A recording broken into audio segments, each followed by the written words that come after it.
বৃহৎ জনজাতি জনগোষ্ঠী মিচিংসকলৰ প্ৰধান জাতীয় উৎসৱ এই কৃষিভিত্তিক উৎসৱ হ'ল আলি আই লৃগাং। এই ফাগুনৰ প্ৰথম বুধবাৰে এইটো অসমৰ সমগ্ৰ মিচিং অঞ্চলত খুব ধুমধামেৰে পালন কৰা হয়। বিশেষকৈ এইটো কৃষিভিত্তিক উৎসৱ, শস্য সিঁচাৰ আৰম্ভণি হিচাপে এই উৎসৱটি আমি পালন কৰোঁ আৰু মিচিংসকল কৃষি কৰ্ম আৰু প্ৰকৃতিৰ লগত জড়িত সেই বিষয়টো আমি গুৰুত্ব দি প্ৰাধান্য দিয়ে। আৰু এইবাৰো আগৰবোৰৰ দৰে এইবাৰো চাউল খোৱাত ধুমধামেৰে এই উৎসৱটি উদযাপন কৰা হ'ব।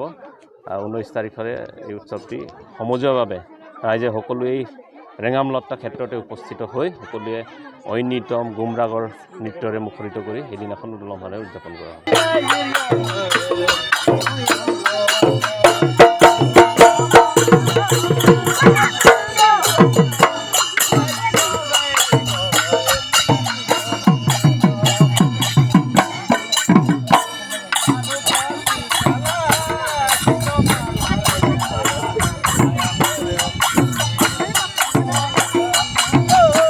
अन्नपूर्णा काव घी देश के हर एक खाने को लजीज बनाता है।